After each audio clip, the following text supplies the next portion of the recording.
I'm your host, Ms. E, and today we've got a heartfelt and reflective episode. We're going down memory lane with none other than Treasy's World Peach's mom. She's got some important things to share about her past and her late ex-boyfriend, Pete the Meat. So grab a tissue and let's dive in.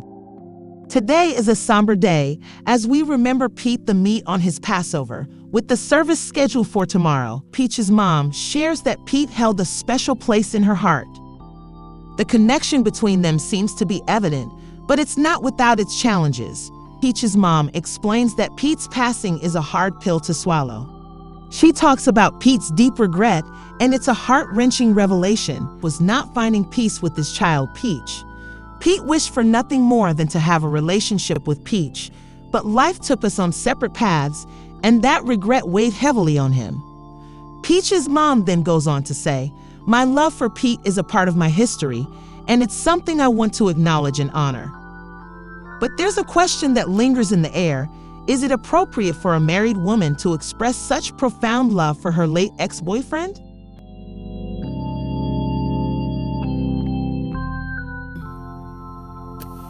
And tomorrow is the funeral. Ooh, child, it's gonna be a big pill to swallow. And that was my friend, that was my love of my life back in the days. Love of my life.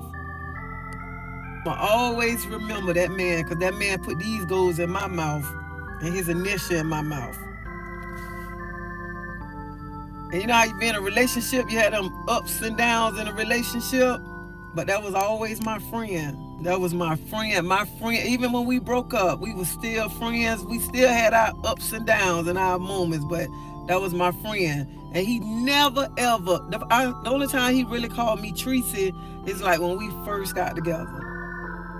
He called me Tracy. After that, you ain't never hear Tracy come out his mouth. He all TT. That was my name, TT. And I'm gonna miss him. I'm gonna miss hearing that loud mouth, saying whatever, making you mad and stuff. I'm gonna miss him. Like his last days, I remember one Sunday I got out of church, went over there. He was being so mean. I was like, you is not finna ruin my day, homeboy. I just got out of church and I'm finna go. I don't know why you mad with me. He was like, I'm not mad with you. I'm mad with myself. Then everything got all right again. Then that sucker just went off again. I said, I'm finna go. I don't had a good day in church, and I'm not finna let you ruin my day because you in your mood. I'll come back and see you again. I'm finna go home. Because on Sundays when I get out of church, I used to go see him. And some days during the week when I get off work, I go by there to check on him and stuff. And he was just a hot mess sometimes. But the last time I went to see him, I got off work early. Somebody texted me and told me he was in the hospital. And I was like, what hospital? Then I was like, I already know what hospital he in. So I called out there, I'm talking to the nurse. She said, Miss, I can't tell you anything because you're not his family. I said, okay, I understand that. And when I went out there, and I went in the room, the other friend, he was in there with his son. And when I came in there, he said, Auntie, you came to fix him? You came to get Uncle Pete well? Oh, my heart just dropped when he said that. And then I went in there and touched him. He woke up and looked at me and just like put a little smile on his face. And when I got ready to go, and I was like, Pete, I'm finna go, he just stared at me. He just stared, and I just started smiling. I'm like, why are you looking at me like this? Why? But that look was like, I know this is going to be my last time seeing you. And I mean, he just stared at me, just stared. And I just stood back and kept looking at him with a smile on his face. On my face and stuff. And just kept asking and just kept smiling because he always know I smile.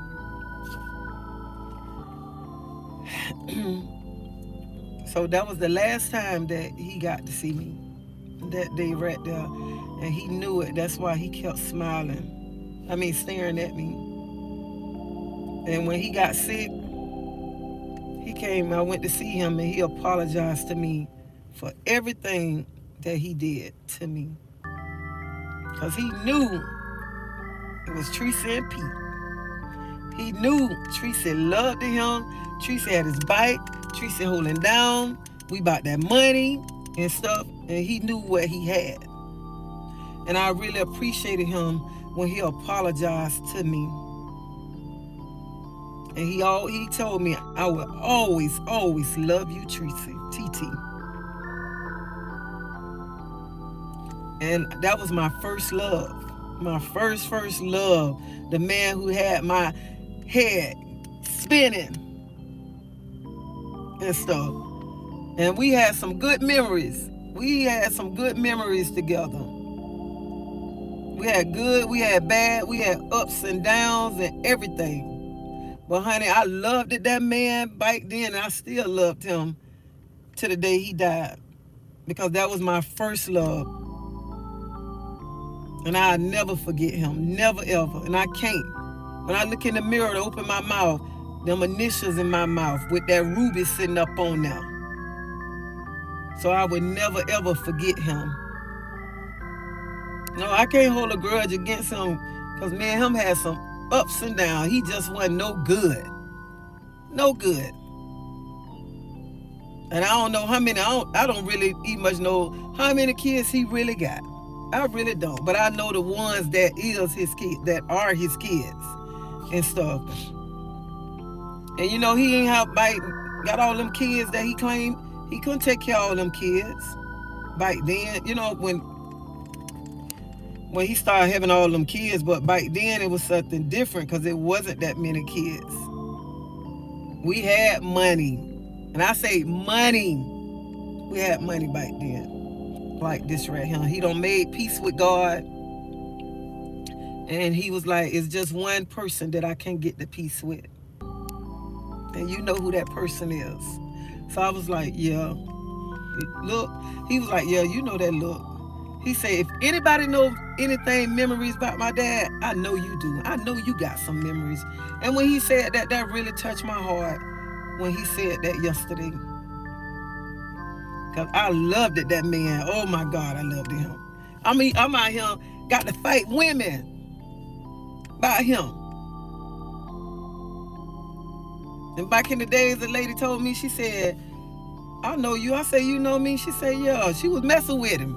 He told her, you better not never, ever disrespect her. Nobody better not never disrespect TT and stuff. So I sit back and I think about all the good times, the good times that we had and stuff, and some of the things that we went through. And I can sit back and I can just laugh about it and stuff. Me and him don't even much smoke cigars together. Been at the cigar lounge. I go be at the cigar lounge and he pop up. I'm like, what your butt doing here? You sick? I'm sick, but I ain't dead yet.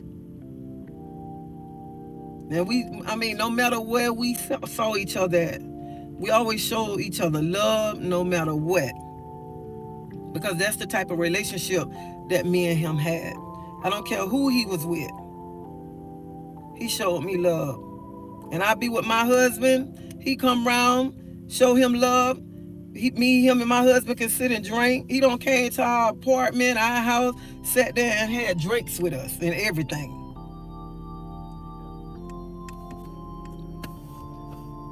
So, ain't no sense of holding grudges.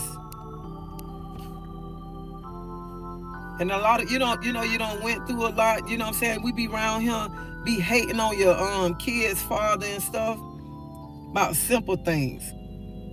Tomorrow is not promised to none of us, so why hold a grudge? I can talk to any one of my kids' father. I can sit down with them, talk to them. They come talk to my husband. No problem. And remember, y'all, I got 3 baby daddies, okay? 3. All right, I got 3 kids by 3 different men. All right, let's get it right. And like I told y'all yesterday, life is about being happy. Getting up every day, being happy, no matter what, be happy. And everybody ain't gonna like you. Somebody gonna have something to say about you. But life about being happy. And I want to be happy. And this morning when I got out of bed and I was just thinking about how blessed I am. I'm blessed that I woke up, and I'm blessed that I'm in my right mind. And my health all right. It's people worse than me out here. So why not get up happy and be blessed?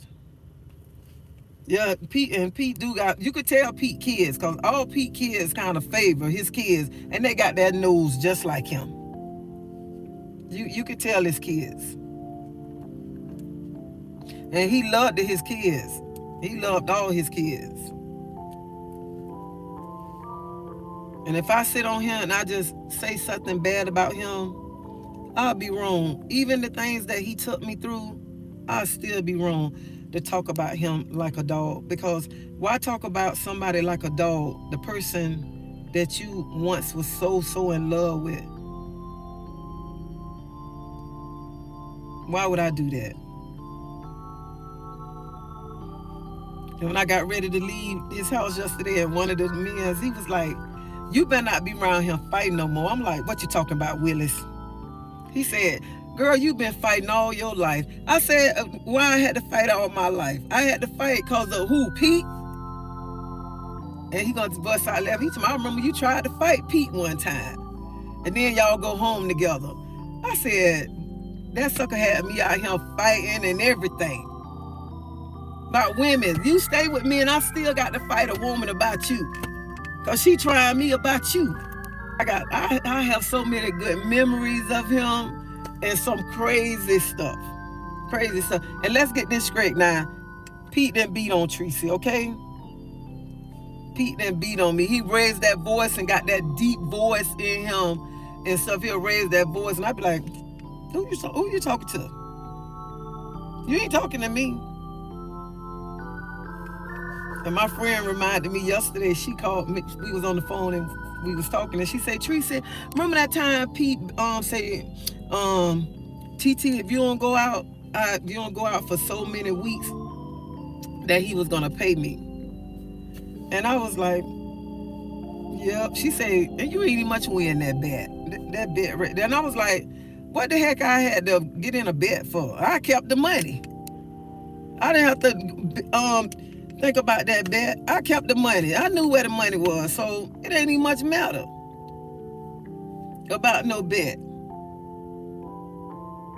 And y'all, this the funny part right here. I was pregnant, but I was still going to the club and everything. I was pregnant with Peaches.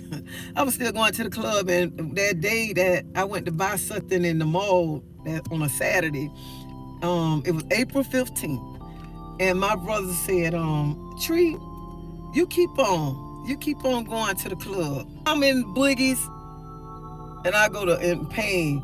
And my friend Bridget, she said, "Tracy, what's wrong?" I say, "I think I'm finna have my baby. I'm in pain."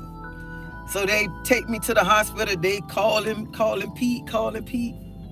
So he get to the hospital. We in there, and every Sunday that I was with him, he go play basketball every Sunday morning. So he came to the hospital. I was in labor a long time. He was like, "Hey, TT, I'm gonna go play basketball and I'll come back." And he gonna ask the doctor, "Would it be all right if I go play basketball? She ain't gonna have the baby by the end." The doctor was like, "No, I don't think so." This sucker still there. When he played basketball, came back to the hospital, came in the hospital room with his basketball.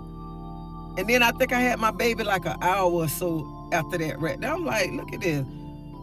She stayed in him just while he go play basketball. Then when he come back, I have my baby.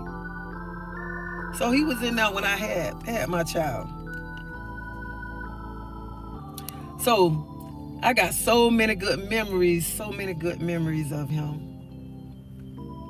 And I am really gonna miss him. I'm gonna miss him. But I got to go. Y'all see my coworker came to the car. I got to go, and I pray that y'all have a blessed day.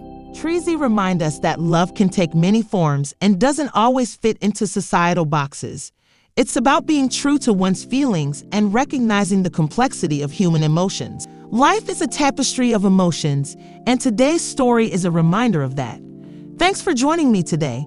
I am your girl E, and until next time, stay tuned for more thought-provoking conversations.